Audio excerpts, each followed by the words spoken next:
Gracias por estar acá hoy. Sé que han tenido además una semana súper intensa, así que bueno, me da mucha emoción que podamos acá encontrarnos también pues pensando estos temas de las transiciones ecológicas. Yo soy Diana Ojeda, soy geógrafa, he trabajado desde la ecología política feminista desde hace varios años pensando justamente temas de cambio climático, de acaparamiento de tierras, de contaminación de agua, como distintos temas alrededor de estas preguntas. Todavía esta presentación viene más adelante. Y trabajo en dos espacios también como asesora justo en temas de cambio climático.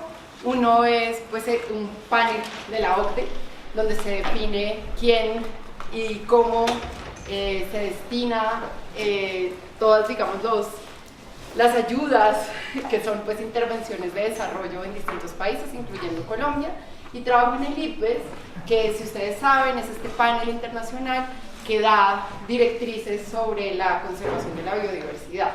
Entonces como que tengo una patica muy académica, haciendo investigación, trabajo sobre todo con comunidades de pescadoras, pescadores, campesinas, campesinos en el Caribe colombiano, pero también estoy como en estos espacios de decisión política sobre el cambio climático y bueno, es bien interesante como tener ese sombrero pues digamos, hablarle muy de cerca al poder también y a cómo se toman las decisiones sobre el cambio climático en relación con mitigación y adaptación. Hoy quería compartirles pues especialmente mi trabajo más reciente, que es sobre mujeres sembradoras de manglar en Cartagena, y desde ese trabajo, desde eso que digamos me he ido encontrando en campo, pues abrir la discusión a cómo la ecología política feminista latinoamericana nos ayuda a pensar las transiciones de este momento. Y bueno, y espero que también podamos pues abrirlo mucho a discusión, espero que haya ahí como espacio para que podamos conversar y no solamente matarles de exceso de PowerPoint. Entonces, bueno, de mi trabajo en la ciudad de Cartagena, venía de la intención de mostrar un caso exitoso de adaptación al cambio climático. Entonces era como pues muy interesante ver que en el norte, en la ciénaga de la Virgen y Juan Polo, ahí lo pueden ver en el mapita, esto es el norte de Cartagena, más arriba está Barranquilla, quienes hayan estado pues esto es La Boquilla, y este caso es súper exitoso, pues es un caso de rescate de la ciénaga y reforestación de manglares, que ustedes saben, o probablemente no sé si sepan, pero los manglares son parte de estos ecosistemas fundamentales si queremos pensar las transformaciones ecológicas, y están muy relacionadas con los corales. Entonces, arrecifes de coral, manglares, permiten no solo pues, hacerle frente a muchas de los desastres, digamos, relacionados con el cambio climático, sino que pues también son claves para la adaptación, pensando en temas de soberanía alimentaria para estas comunidades, que son comunidades negras, con una tradición de pesca muy larga.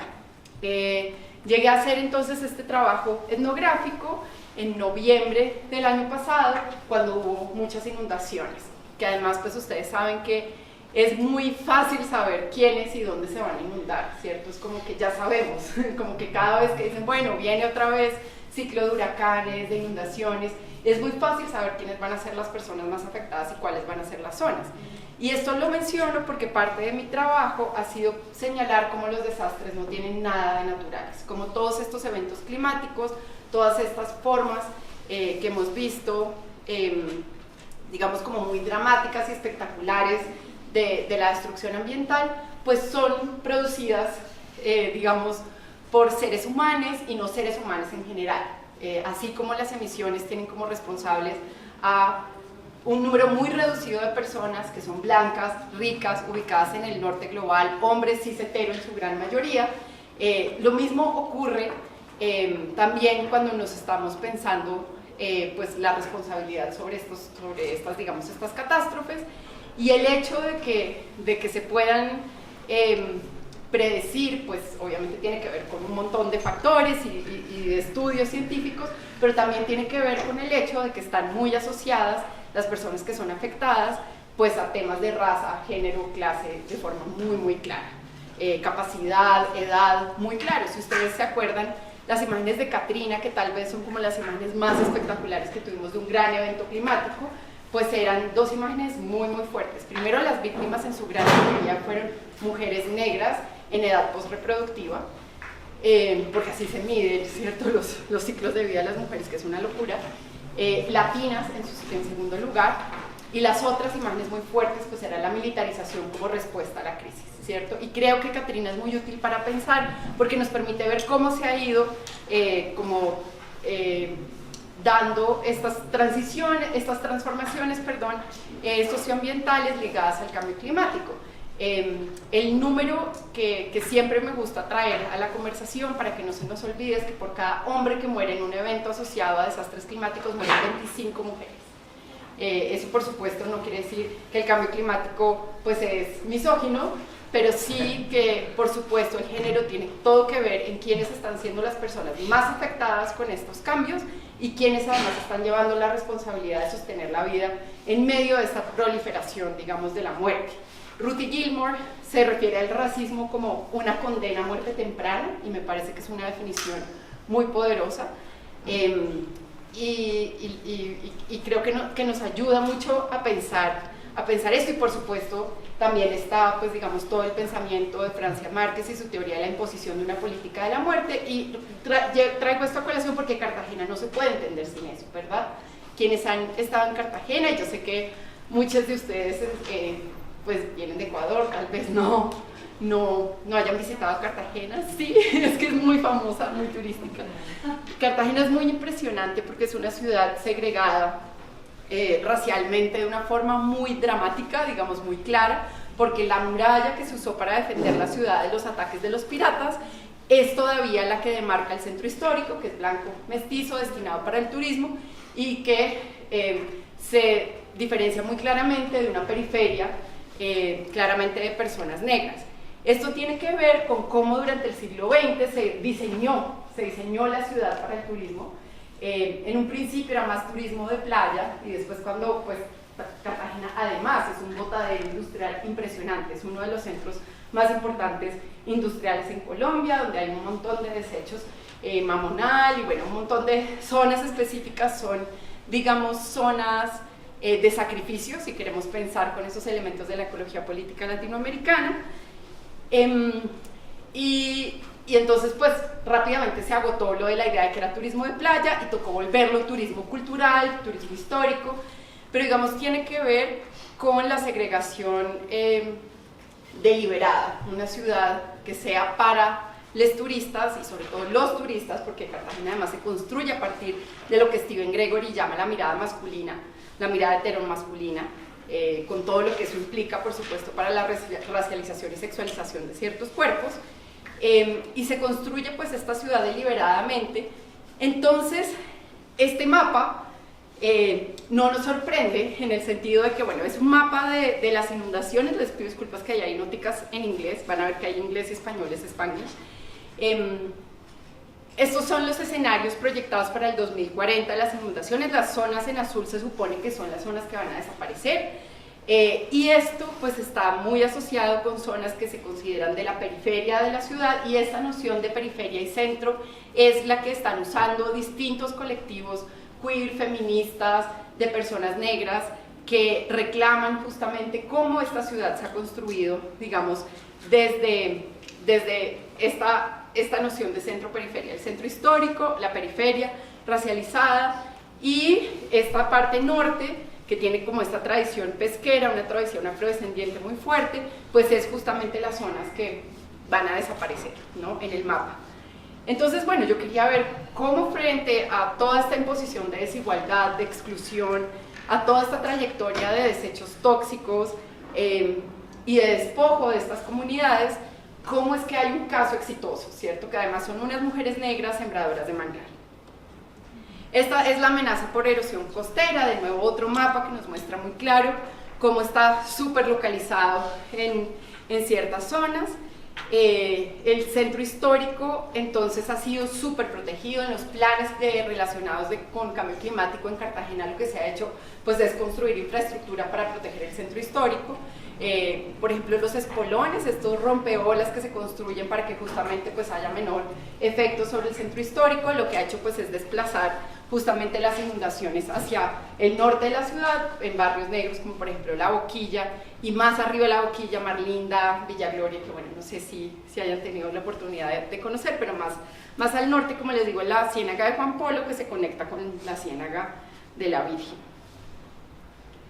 Esta es una imagen de las lluvias de noviembre, donde muchos de los canales que conectan la ciénaga con el mar pues hacen imposible pasar de un lado a otro, y que marca mucho más claramente, ¿no?, cómo si queremos hablar de transformaciones ambientales, si queremos hablar de crisis ambiental, pues no podemos dejar de hablar de clase, raza y género, ¿cierto? De cómo estas desigualdades justamente no son solo, digamos, la causa de muchos de los problemas que vemos hoy, sino que también sus efectos no son, digamos, repartidos equitativamente, sino que desproporcionadamente. Para el caso de Cartagena son mujeres empobrecidas, negras, quienes tienen que lidiar, digamos, con las consecuencias de los desastres climáticos.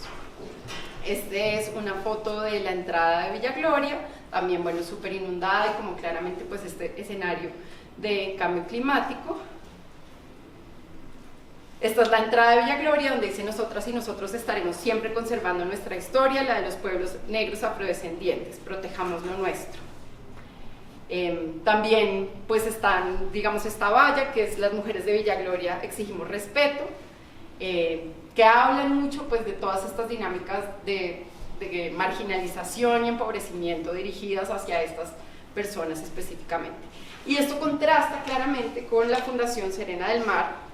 Lo que están viendo es esta ciudadela que se construyó justamente a costa de la ciénaga. La Universidad de los Andes tiene una sede en Serena del Mar. Hay un centro comercial, un hospital y casas para personas ricas, con parqueaderos para yates, un desastre ambiental a todas luces, ¿cierto? Es destrucción del manglar, los arrecifes coralinos, todo que ver con digamos, el problema de los humedales del Caribe colombiano. Pero Serena del Mar logra presentarse como sostenible y como un ejemplo de adaptación al cambio climático, mientras Villa Gloria, que es el pueblito, pues no es ni siquiera un pueblito, es un caserío que colinda, digamos, con Serena del Mar. Entonces estas desigualdades como tan drásticamente presentadas, como les digo, en una ciudad donde además las líneas son clarísimamente pues de clase, pero también de raza y de género. Esto es parte también de la infraestructura vial que se construyó ahí en la Ciénaga de la Virgen y Juan Polo. Lo que están viendo pues es un viaducto que se construyó para conectar Cartagena y Barranquilla, también a costa, digamos, de estas comunidades afrocolombianas, pero también de los ecosistemas de manglar de la Ciénaga. Y estos son los viveros de las mujeres negras sembradoras de manglar, que me parece un caso impresionante y como un ejemplo muy claro de cómo la ecología política feminista pues justamente nos habla de cómo el género es central a las luchas por el medio ambiente, es central a la defensa por el medio ambiente. Por eso hemos visto a lo largo de América Latina en los últimos años en el Caribe defensoras ambientales.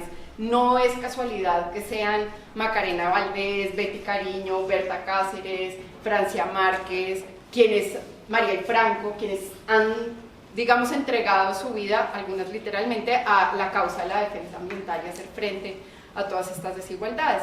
Y tiene que ver con una de las premisas de la ecología política feminista, que es que al estar a cargo desproporcionadamente, de nuevo, de las tareas del cuidado, que tienen que ver con la comida, la provisión de agua, también con las tareas de producción económica relacionadas con los cultivos, pero también, digamos, con todo lo que tiene que ver con el sostenimiento de la vida y la reproducción social, pues son las mujeres las primeras en movilizarse para la defensa del medio ambiente, porque son quienes más duramente viven las consecuencias. También en los últimos años, así como tenemos estas cifras de la ONU de 1 a 25, que es impresionante, también tenemos evidencia clarísima de que en contextos de mayor presión ambiental se dispara la violencia basada en género.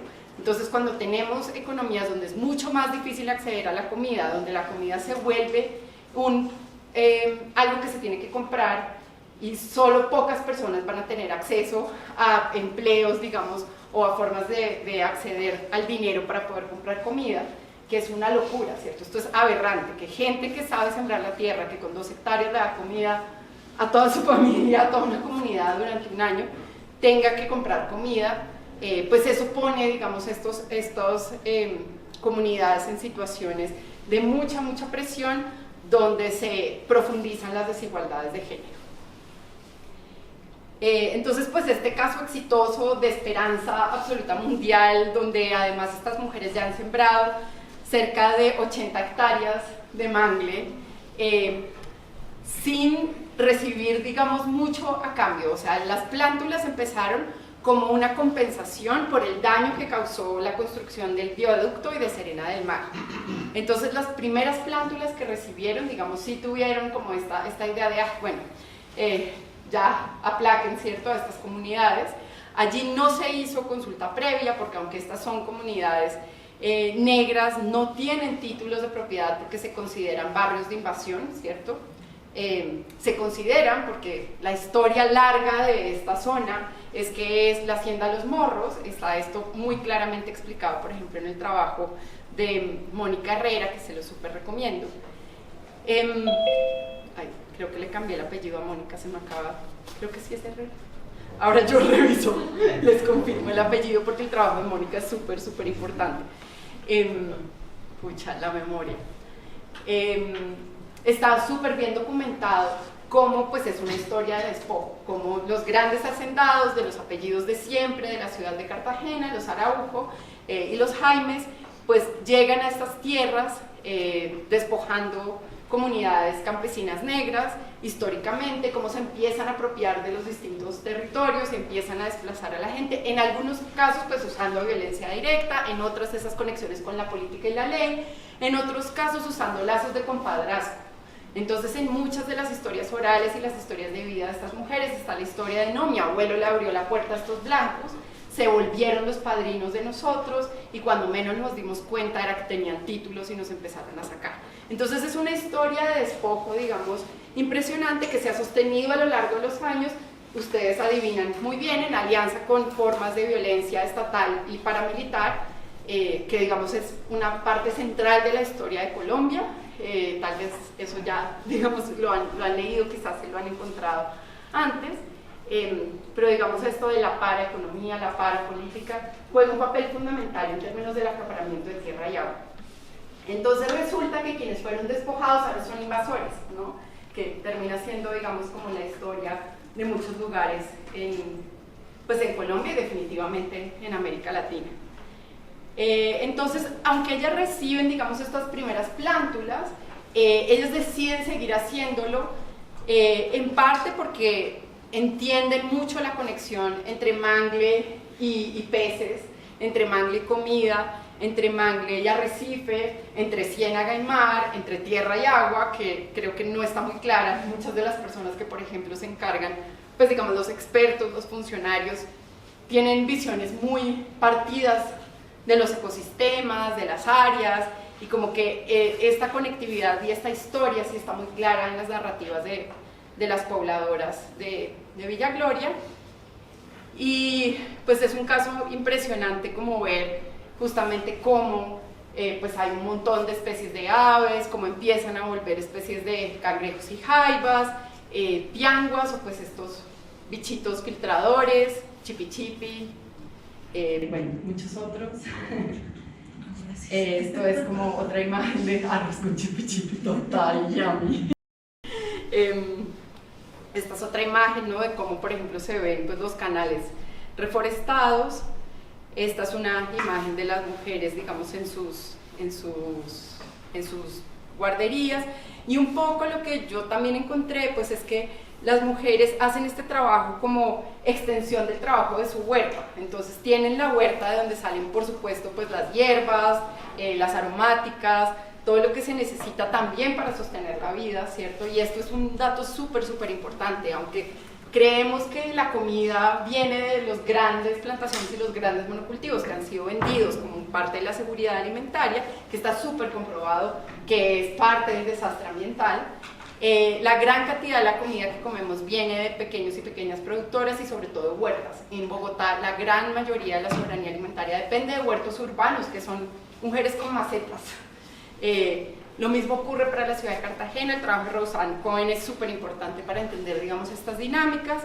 Y ellas ven el trabajo de cuidado del mangle, de cuidado de la ciénaga, como muy relacionado con su trabajo, pues, de sostener la huerta y de defender la vida, ¿cierto? Sostener la vida en medio de la precarización rampante. Creo que si yo tuviera que escoger como dos palabras para definir el tiempo actual, yo creo que yo escogería precarización e incertidumbre.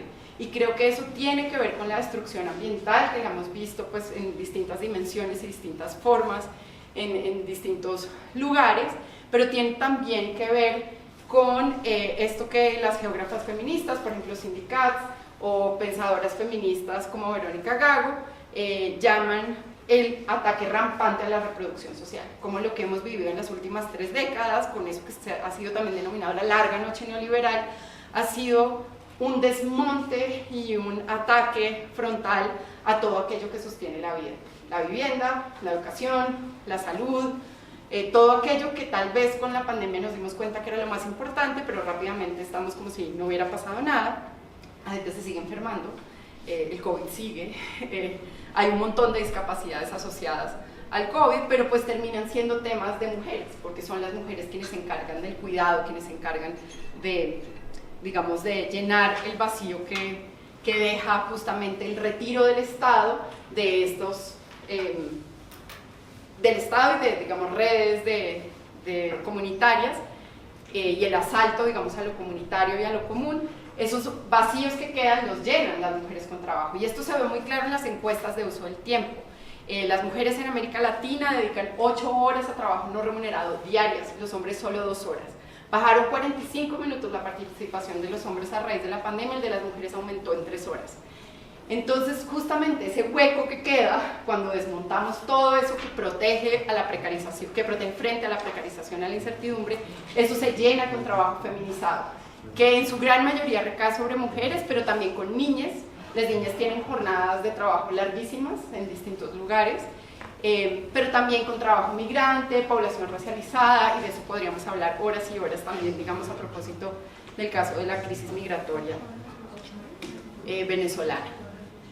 Este es un trabajo de un artista negro de Cartagena, se llama Pavel Gómez, y habla mucho del espacio del mangle, y esto es bien interesante porque el trabajo de las mujeres no es solo de reforestación, no es solo de seguridad alimentaria, soberanía alimentaria, no es solo una defensa del territorio afrodescendiente, que es el caso, digamos, de la historia de Villa Gloria, de hacerle frente a la gentrificación, de hacerle frente al racismo, digamos, deliberado de una ciudad como Cartagena, sino que el mangle también es un espacio fundamental de las geografías del cimarronaje, y esto lo hemos visto muy claramente, feministas quilombolas como Beatriz Nascimento en Brasil, pero también desde los feminismos negros que se han pensado el sur de Estados Unidos. Está muy claro cómo los manglares, los pantanos, las ciénagas, terminan siendo los humedales, son parte de esa geografía histórica de la resistencia de comunidades negras,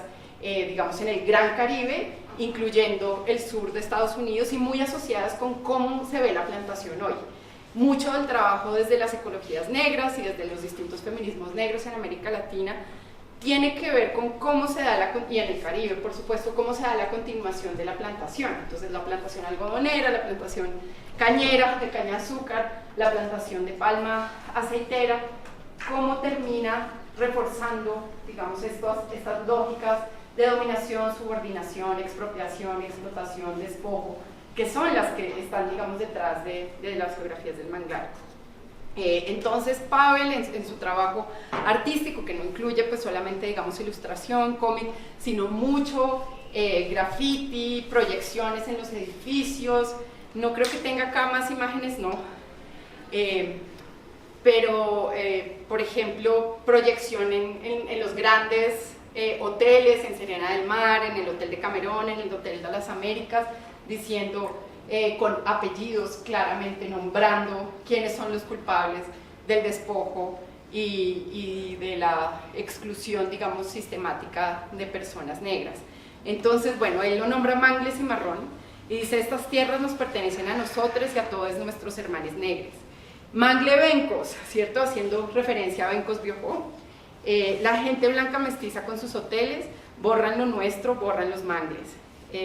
Entonces está el Hotel de las Américas, el Hotel de Camerón y un mangle afrocaribe, ¿cierto? No nos dejemos, como no seguirle esta lógica que quieren eliminarnos para construir hoteles y así despejar a nuestros hermanos cimarrones. El trabajo de Pavel está muy ligado también al de distintas colectivas comunitarias en Cartagena.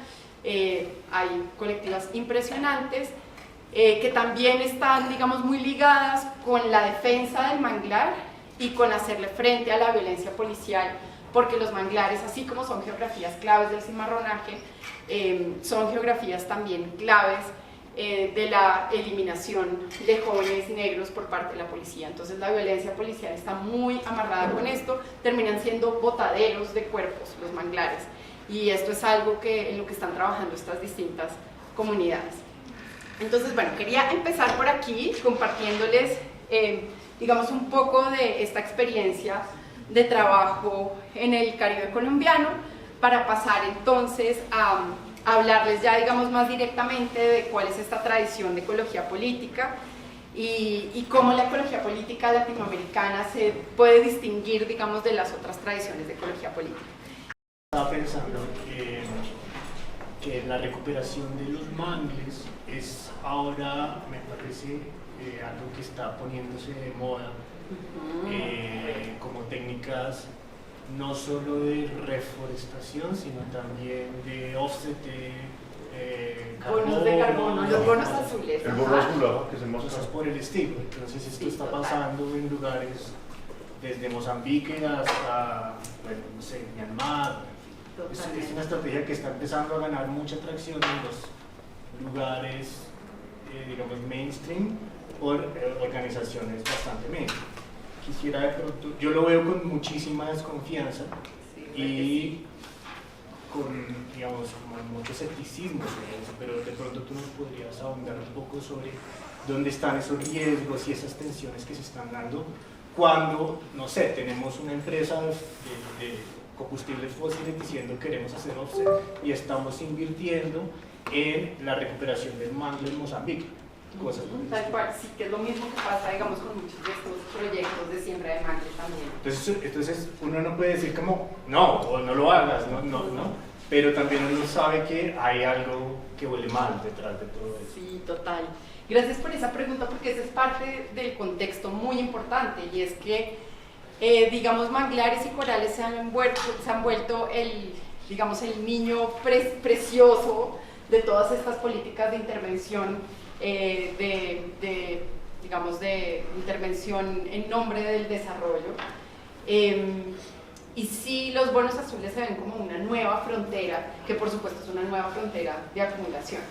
De donde yo vengo, que es desde el feminismo marxista, pues obviamente esto no tiene ningún sentido. Las soluciones basadas en naturaleza son una forma de pintar de verde el capitalismo, que fue lo que nos trajo hasta acá. Entonces, si el capitalismo nos trajo hasta acá, el capitalismo no nos va a salvar, no nos va a sacar de acá, ¿cierto? Lo primero que se tiene que caer es el capitalismo.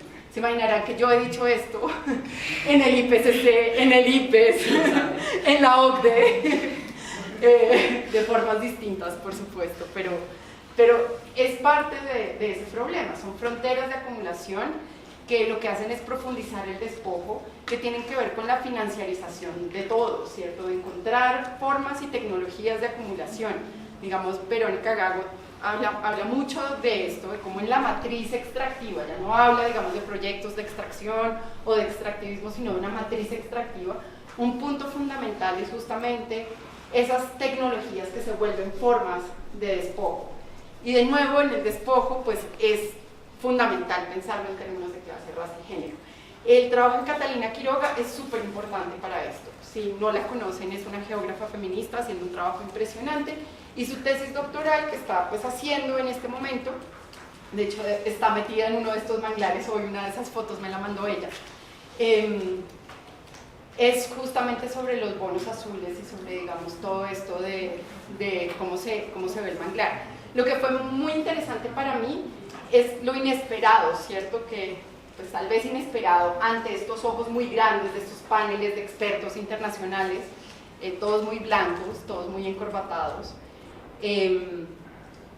Una de las cosas sorprendentes pues era eso, que todo esto se hace a punta de trabajo no pago de mujeres marginalizadas, racializadas, empobrecidas históricamente, y es a costa de su despojo. Entonces, si queremos hablar de adaptación, entonces nos toca, o queremos hablar de mitigación, nos toca definitivamente pensar qué está pasando con esas lógicas de extracción, explotación y despojo, digamos, en lugares específicos. Y creo que los manglares pues es uno súper interesante, porque terminan siendo, sí, como de nuevo este objeto precioso para la acumulación de capital, y al mismo tiempo tienen esta historia tremenda de cimarronaje, de violencia policial, como que uno no puede desamarrar una cosa de la otra.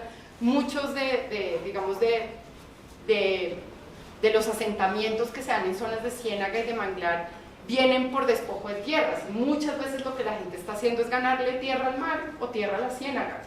Entonces ahí hay cosas bien interesantes, creo yo, para estudiar. Pero gracias por esa pregunta, porque ese era un punto fundamental digamos, del contexto de todo esto en Cartagena. ¿Tú tenías una pregunta? Sí. Dale.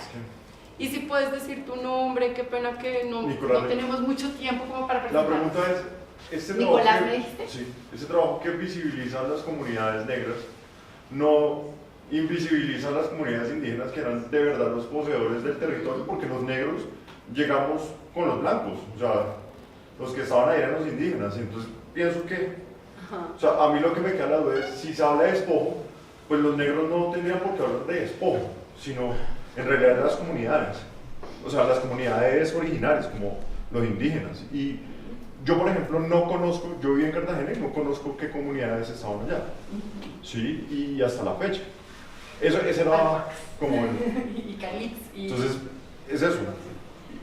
Yo creo que hay un punto ahí que tiene que ver con la trampa del multiculturalismo, y tiene que ver con cómo a raíz de pues, años de movimientos y lucha social se lograron reconocimientos en la década de los 90 en distintos países. Están todas esas reformas constitucionales, las nuevas constituciones, Bolivia, Colombia, bueno, distintos países donde justamente se da cabida a estas luchas. ¿Qué pasa con eso? Que empieza, digamos, todo un proceso también de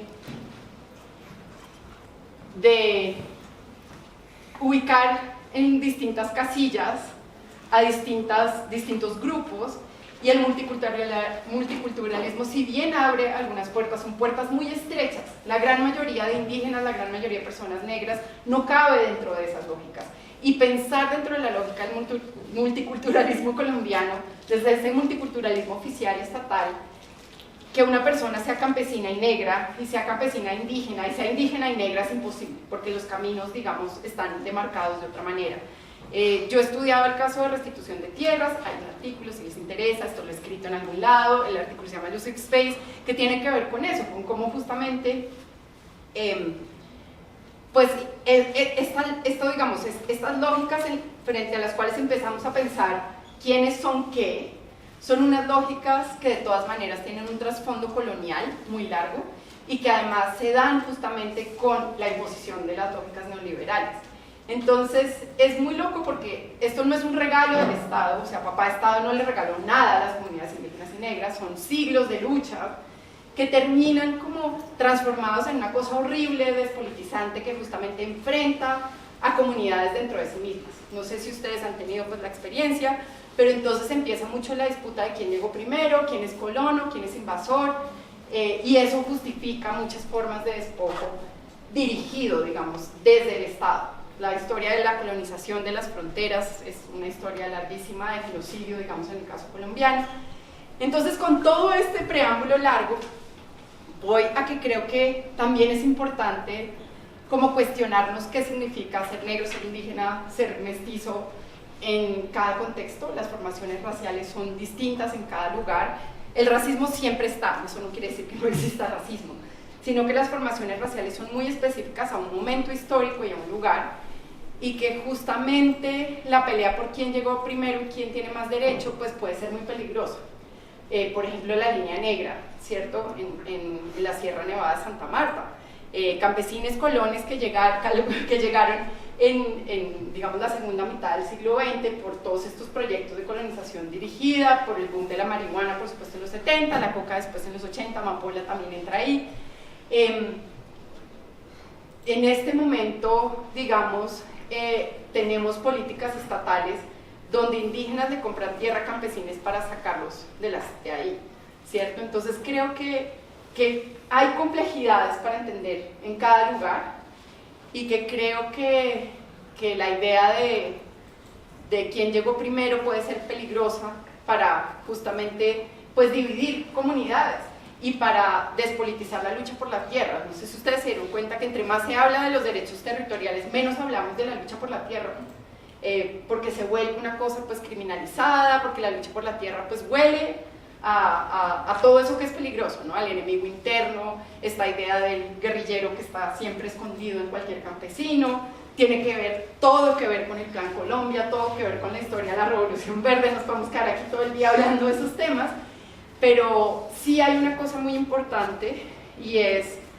que tanto el pensamiento negro como el pensamiento indígena, como los movimientos políticos negros e indígenas, confluyen en un punto, y es el primer paso para la transformación verdadera, significativa, estructural, para parar la destrucción ambiental, la desigualdad, el despojo, es devolver la tierra. O sea, tenemos que empezar por devolver la tierra, y de ahí en adelante hablamos de lo que quieras, ¿cierto? Pero esta idea del land back, que también está como muy, muy presente, y muy desde trabajos impresionantes. Hay un amigo que admiro un montón que se llama Justin Donovan, lo que hace es arqueología del Caribe colombiano, arqueología submarina, para buscar vestigios de la plantación y vestigios pues de los barcos de trata, y a partir de allí lograr poner sobre la mesa pues qué significa una reparación y qué significa esa reparación en términos ecológicos, ¿cierto? Como que llegamos acá de nuevo por el capitalismo, por la lógica de la plantación. Quienes son responsables son una porción muy pequeña de la humanidad, que no son quienes están sufriendo las consecuencias de lo que crearon. Entonces como que ahí la discusión empieza a ser una discusión política por el poder, por quién tiene que devolver qué. Y yo creo que la tierra tiene que, sí, o sea, esa idea de la tierra, regresar la tierra, pues es central. Como que las preguntas por el cambio climático, las preguntas ambientales, no se nos puede olvidar que son preguntas agrarias. Son preguntas que suenan setenteras, porque son sobre clases, sobre la lucha de la tierra, sobre quién tiene qué, sobre esa canción de a desalambrar, y resulta que sí, o sea, como que es exactamente de eso de lo que estamos hablando. Una respuesta muy larga para una pregunta muy importante. Gracias, Nicolás. Y había otros por ahí. ¿Cómo es tu nombre, perdón? Soy Orlando Moreno, de la Universidad de Antioquia. Me gustaría iniciar la pregunta de pronto con lo que en su momento dijo el padre Vicente de Ruz cuando estaba presentando el informe de la comisión. ¿Dónde estábamos cuando estaba sucediendo todo esto? Porque me imagino que las comunidades habrán hecho un llamado de atención a las diferentes autoridades. ¿Qué hicieron cuando estaban matando a los jóvenes negros? ¿Qué hicieron cuando le estaban invadiendo sus tierras? Y de pronto conoces qué respuesta ha tenido el Estado o los entes estatales frente a esta situación. Y por otro lado, no sería, diría yo, al principio nos presentaba como una aproximación de dónde podrían ser esas zonas inundables, que son las zonas donde está habitada la población negra de Cartagena, ¿no? Entonces, no sería, por así decirlo, un trabajo en vano iniciar este proceso de cultivo, por así decirlo, para que después venga toda la inundación o todo el desastre ambiental a acabar con todo lo que se hace. Son dos preguntas muy importantes, gracias por ponerlas. Una, pues voy a empezar por la segunda, que es súper descorazonador, ¿no? Como que muchas veces decimos, bueno, pero ¿para qué? ¿Cierto? O sea, sí hay un montón de gente haciendo las cosas bien, hay un montón de colectivos agroecológicos, hay un montón de colectivos de defensa del agua, de iniciativas de economías comunitarias y solidarias, pero como que se sienten muy chiquitas en comparación con estos monstruos gigantes del capitalismo, el cambio ambiental. ¿Qué dicen las feministas y qué dice la ecología política feminista latinoamericana? Que parte del problema es que seguimos creyendo que son iniciativas aisladas, iniciativas chiquitas, en lógicas también muy masculinistas, como que, y muy coloniales, ¿cierto? Y esto aquí estoy pensando con Silvia Rivera Cusicanqui, con Aura Cumes, con Gladys Uxul, pensadoras feministas comunitarias, digamos, latinoamericanas, indígenas, muy importantes, que dicen que esa idea de que estamos en una línea teleológica como en la cual vamos a ir mejorando y que tal vez una de esas mejoras va a ser la revolución por fin cuando llegue el fin del capitalismo, pues es una idea colonial, y que desestimar esas iniciativas pues hace parte también de una lógica masculina donde nos parece que unas mujeres reunidas sembrando manglar. ¿A quién le importa? ¿A quién le importa toda una asociación de mujeres populares en la sabana de Bogotá haciéndole frente a la floricultura? ¿A quién le importa la organización de, no sé, de gente que está haciendo agricultura en medio de la palma aceitera? ¿Qué nos importan estas huertas? ¿Y qué pasaría si al contrario reconocemos que son iniciativas impresionantes? O sea, que el nivel de potencia que se necesita para sostener la vida en medio de la imposición de la muerte, de la imposición deliberada de una política de la muerte, es un esfuerzo descomunal, ¿cierto? Y si lo reconocemos como tal, entonces empecemos a entender las fisuras que se le hacen al sistema. Entonces creo que para mí ese es un lugar político distinto, ¿cierto? Es muy distinto pensar, pues no hay nada que hacer, estos son esfuerzos en vano, a reconocer que hay un montón de esfuerzos haciendo cosas impresionantes. Con algunas de las personas que están aquí hemos ido al Alto Fucha, y es un esfuerzo impresionante de defensa del río, de defensa de la tierra, de huertas comunitarias, con todo en contra. Entonces, esto es aquí al lado. Entonces, como que, ¿qué pasa si reconocemos en esas iniciativas que parecen poco importantes, porque son temas de mujeres, o por allá de campesines, o por allá de indígenas, o por allá de personas negras, y en cambio las reconocemos como donde realmente se está dando la transformación, ¿cierto? Y eso me lleva a responder tu primera pregunta, y es que parte de mi trabajo, digamos, con distintas colectivas y distintas organizaciones campesinas, me ha llevado a entender el Estado como parte del problema, ¿cierto? Si yo tuviera que escoger una raíz del problema, iría rápidamente al capitalismo colonial, patriarcal, racista, en todas esas cosas que acabo de decir. Pero el Estado ha sido fundamental para esa violencia y para ese despojo.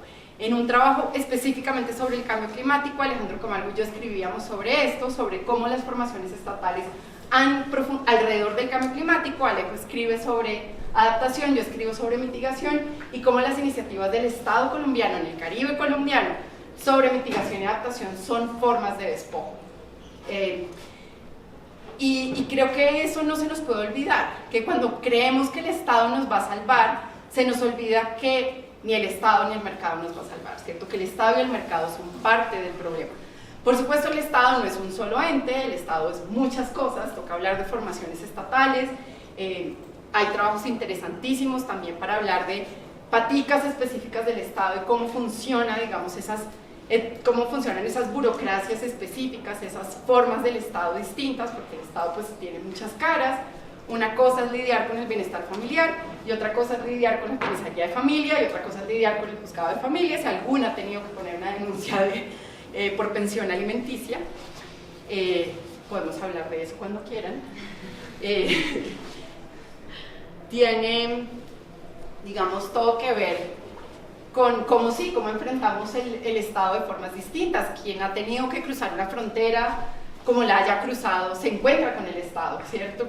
Quien ha estado en una marcha y lo han gaseado, sabe cuál es esa cara del Estado. Entonces a mí me gusta mucho, para pensar el Estado, qué le pedimos al Estado, pues de nuevo el pensamiento de Francia Márquez. Francia Márquez, si ustedes se acuerdan, cuando estaba en la campaña presidencial, mucha gente le decía, ¿para qué se va a lanzar a la presidencia?